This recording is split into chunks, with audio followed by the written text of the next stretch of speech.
I'm ripping off DankPods today. What you gonna do, Wade? Sue me?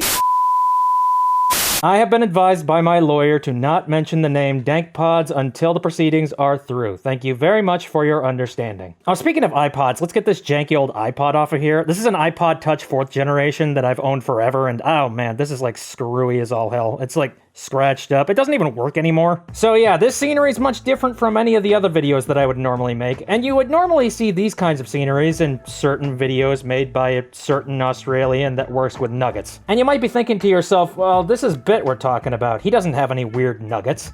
And that's where you're wrong. It is my pleasure to forcefully push this in front of your eyeballs, the Smartwatch Nugget. So this has got a little bit of a story behind it. This was actually given to me by my mom. And the reason why she got it from me is because a lot of my brothers have been interested in getting smartwatches as of late. Like one of my brothers recently got a Fitbit. Another brother recently got himself an Apple Watch. And this one, she decided to get for me because, well, she wasn't entirely sure if I'd be interested in getting a smartwatch, which I kinda am, not gonna lie. But she decided to get this one for me as sort of a starter, like a cheap one that I could just get into for the first time, and maybe if I enjoyed this one, I could go and spend money on a much more expensive watch sometime down the line. And, you know, I don't really want to look a gift horse in the mouth here, but I really have to be Mr. Ed's dentist for a second because I got a couple of issues with it. Let's go ahead and start up with some positives. I mean, it's not like this was built shoddily or anything. I mean, it seems to be pretty rigid, and it doesn't look like it's going to just explode on me anytime soon. I don't know. We'll see whether or not the battery decides to be crispy later. This is a metal sort of chainmail band, which surprisingly enough is pretty comfy. I mean, I expected it was going to be a little bit pinchy, especially with the fact that I've got Nordic blood and extremely hairy arms, but no, it's actually perfectly fine. However, that's kind of where the really positive ends sort of finish, because after that, there's a lot of other things that are really, really janky about this thing. I decided to look up the price of this thing, and this thing costs about $30 normally on Amazon, and you can get several different variants. You can get yourself one that has more gold chain link stuff. You can get one that's got more of a rubber band to it. A big red flag for me was that this thing came in a completely plain white box, and on the outside, it had that text on it. You know what I'm talking about, right? That text. The text that looks sort of Times New Romany, and the text that you tend to see on bootleg Chinese type of products and things. I'm not saying that this is bootleg Chinese. In fact, I'm pretty sure this was made in Japan. But, you know, it doesn't really do much for me in terms of presentation, and it really makes me worry. I don't know. When you work with electronics as much as I have, whenever you see that kind of box and that kind of font, it immediately squicks you out. I think this thing's biggest sin is its screen. Now, taking a look at this thing, you immediately think, this kind of looks like an Apple Watch. They seem to incorporate a lot of design choices about that. So you look at this and you're like, well, I wonder if maybe the entirety of this part of the screen is the screen. Nope, it's not. And in fact, if you take a real close look at it, like here, let me see if I can adjust it properly. Yeah, you can see that the screen is just a big old square box right in the middle of it, where they could conveniently fit the screen into the square. And that really sucks because that's not how it's listed on the Amazon listing. It shows the entirety of the screen being used. And yeah, this watch doesn't do that. But I'll tell you what it does do. Wireless charging. Looking at the back of the watch, you can see those tiny little charge marks right over there. That's an indicator that it wirelessly charges. But what does it charge with, you ask? Why, it uses this cable right here. Now, you see, it's one of those things where these little nubs right here are like, you know, you press them in and they kind of compact into the device and then it sends electricity through it, that kind of thing. And you can only fit it in one way, like you can't put it in this direction. It has magnets, it just sort of pushes it away. So the only way that you're able to actually put it in is by doing this and hold on a second, and this and come on, that look there, hold on. Okay, that's kind of what it's supposed to be. Yeah, I don't know if you noticed this or not, but the magnets aren't exactly great on this thing. Oh, and on top of that, they made the mistake of deciding to design this thing sideways, so it's very easy to, tip it that direction and tip it like this direction. So it's not going to have a really firm grip on that. You know, meanwhile, the MagSafe stuff for Apple Watches tend to really stick to the back of that thing, and you kind of have to like forcibly move it. With this, it's just going to accidentally like But on top of that, like, if you decide that you want to charge it from the bottom, let's see, then you put it down like this, and nope, this thing fell off. Put there. I don't even know if it's connected or not. Okay, yeah, it is. All right, so technically you can charge it this way, but it's really finicky, and also just a small rub, the thing's gonna pop off. So in all likelihood, what they expect you to do is lay it down like this, and then click it on. And yeah, that's a really nice thing for you to do with the front face of your screen that could probably easily be scratched.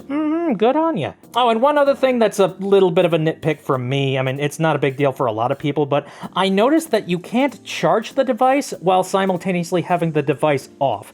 Whenever you plug this thing in, it automatically turns itself back on, which, I mean, that's not a big deal. I'm sure for a lot of people, they're not going to care, and just they'll probably keep this on all the time.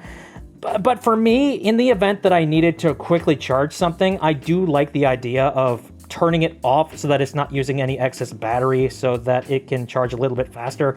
That's my own personal nitpick. I don't know. Take it or leave it. But let's actually boot this thing up. We haven't booted the device up yet, so let's see what the interface actually looks like. Badoop. And by the way, did you hear that? You probably didn't. Here, give me a second. I don't know about anybody else, but that sounded like an old school phone vibrator unit. Like, did they manage to somehow sneak that into this tiny little thing? Now, here's something that bugs the absolute crap out of me. You turn it on, and then you see the screen for a brief period of time, and then it just goes away, like that.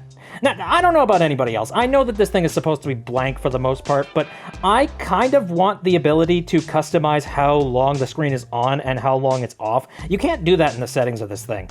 And that really sucks because sometimes I want to actually think about which options I want to do here. And I can't do that when all of a sudden it just turns off on me. Now, this thing has sort of a scrolly thing going on here. You can scroll through all of your apps. It automatically loops back to the beginning.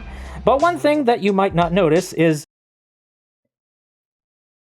it does not have smooth scroll at all. It just automatically scrolls a very specific speed whenever it detects that maybe you swiped your finger up a little bit. Which, let me tell you, I've messed with this thing a little bit, and every once in a while, it does scroll when I don't want it to. Now, you got a couple of different options on here. You can pick exercise, and it gives you a list of a couple things you can do. Walking, running, cycling.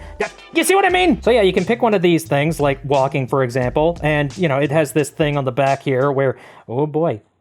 Oh, look at it flash, look at it. Oh, okay, it stopped.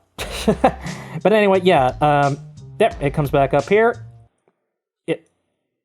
For God's sakes.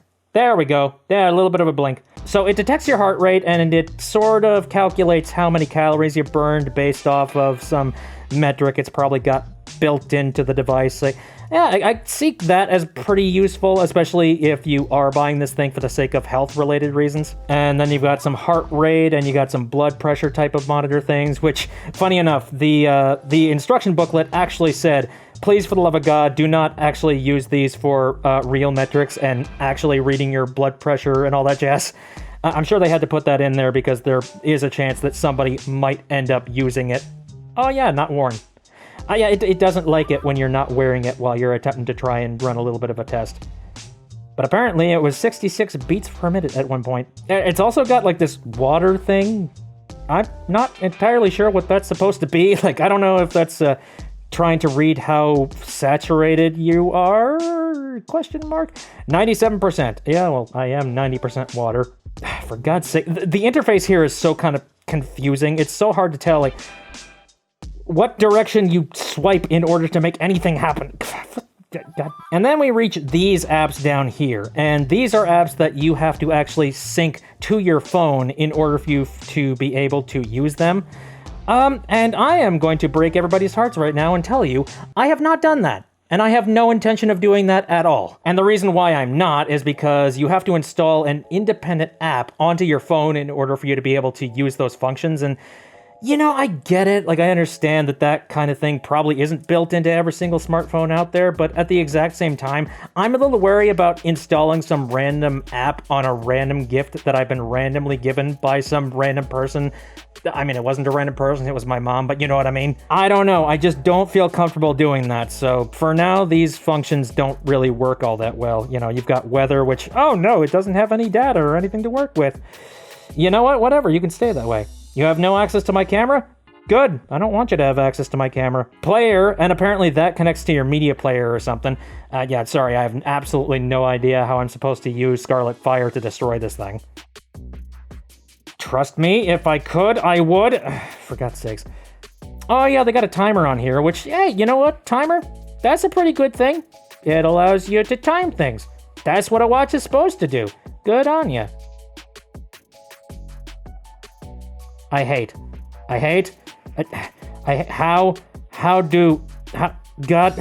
it's so unintuitive, I swear to God. Anyway, yeah, here's all the things, like a mute function, which, the only thing it does is it mutes the vibration. It doesn't have any sort of a speaker on it. You can specify the brightness that you want for the device. You can also switch the style over to certain other things, like, ooh, you can have a flower if you want. Ooh, you can make it super badass with, like, the lines behind it, which, who wants to bet that those lines don't actually do anything, and it's probably just, like, a thing in the background? Oh yeah, and it's also got a find phone function, which, it can't do that, because it's not connected to any sort of a phone, and you know what? That's fine. I don't want this thing to be spying on my phone. And you can swipe to the side, and you can take some looks at some individual things. Apparently it has, like, some sleep monitoring stuff, but from all the reviews I heard, a lot of people are not happy with this sleep tracker thing. Like, apparently it doesn't work at all, which... I mean, I'm not really surprised about that. I mean, like I said, this just goes to show, you get what you pay for. This thing costs $35, and an Apple Watch, God, how much is that nowadays? I don't know, put it up on the screen. I didn't do a whole lot of research for this video. I would never say that this is a scam per se. I mean, I do think the way that they were advertising it on Amazon was a little bit scammy, but I don't think it's outright a scam, not really. A scam would be if they were selling this thing for exactly as much as a regular Apple Watch was being advertised for. At that point, yeah, I would say it was a scam.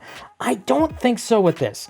My main problem with this is that, again, this is not a good introductory thing for smartwatches or anything like that. I feel like some people would look at this smartwatch and look at this interface and just how freaking painful it is to navigate and do things on it, and I was trying to do it left and right there, you know what I mean?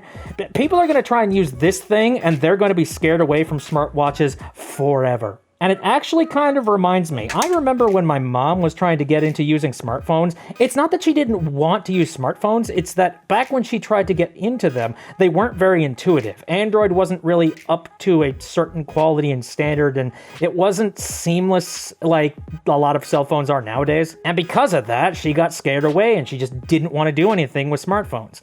But then she recently got her hands on a smartphone that is actually worth a damn, and suddenly she's really enjoying it. So yeah, at the end of the day, like, you get what you pay for, and if you pay for something really nice, you're gonna get a nice experience.